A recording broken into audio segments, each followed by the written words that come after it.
السلام علیکم and welcome to another informative video. آج کی ویڈیو میں جو بات ڈسکس کریں گے وہ ہم ان ایکول وومن پہ کریں گے۔ بہت ہی بہترین اوپینین لکھا گیا، چلیں آئیں اس کو ڈسکس کرتے ہیں۔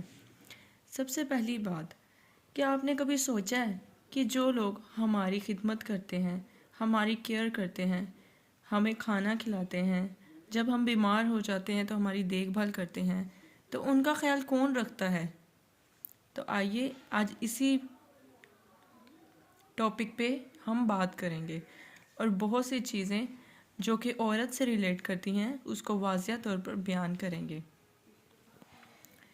ڈان کی ریسنٹلی ایک سمٹ ہوئی ہے، پاپولیشن سمٹ، جو کہ پروجیکٹڈ کرتی ہے، یعنی اندازہ وہ لگاتی ہے کہ آنے والے 25 سالوں میں پاکستان دنیا کے تیسرے نمبر پہ وہ ملک ہو جائے گا جو کہ بہت زیادہ آبادی رکھتا ہوگا، یعنی کہ آج سے 25 سال بعد پاکستان تیسرے نمبر پہ ہوگا۔ تو اس کا مطلب پاکستان میں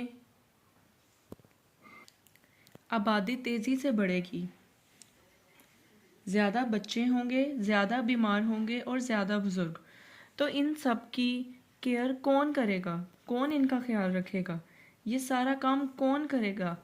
اکثر جواب ہمیں ملتا ہے کہ عورت، ایک عورت ہی ہوتی ہے جسے ان سب کاموں کے لیے ریلیٹ کیا جاتا ہے۔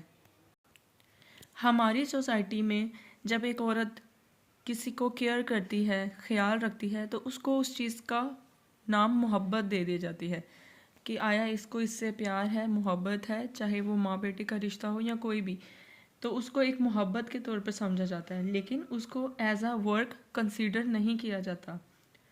اکثر عورت گھر میں یہ کام کرتی ہے تو کہا جاتا ہے کہ یہ اس کا فرض ہے، لیکن اگر وہ یہی کام باہر کرے تو اسے کم اجرت، کم عزت اور کم تحفظ ملتا ہے۔ تو اسی چیز کی یقین دہانی دلانی ہے کہ ان فیوچر یا آنے والے وقت میں یا اب بھی کہیں بھی عورت اگر باہر کام کرتی ہے تو اس کو اس چیز کا معاوضہ برابر ملے اور ان ایکوالٹی سے بچا جائے۔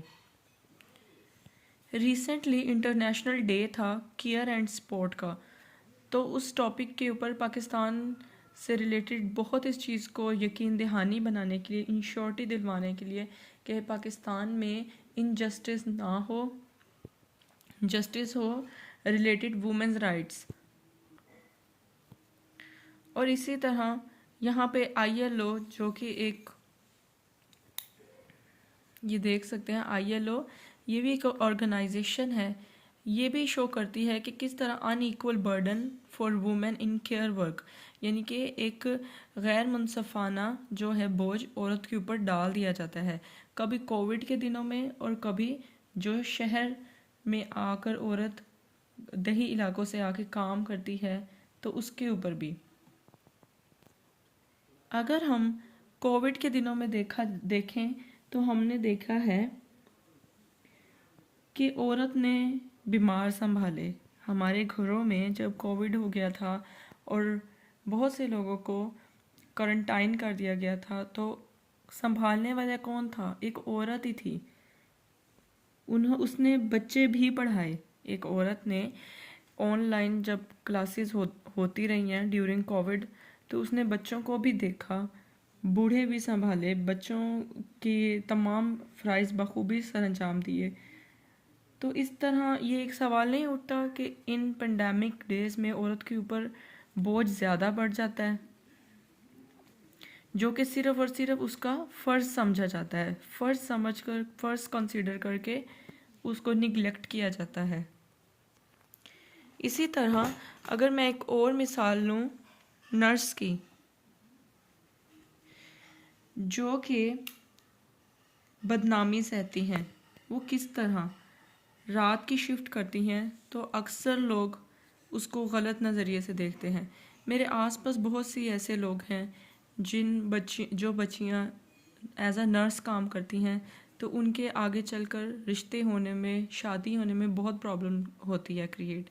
لوگ یہی تصور کرتے ہیں کہ نرس ہے، رات کی شفٹ کرتی ہے، مرد مریض دیکھتی ہے، تو اس کو وہ والا مقام اور درجہ نہیں دیا جاتا، بلکہ اس کو غلط نظریے سے دیکھا جاتا ہے۔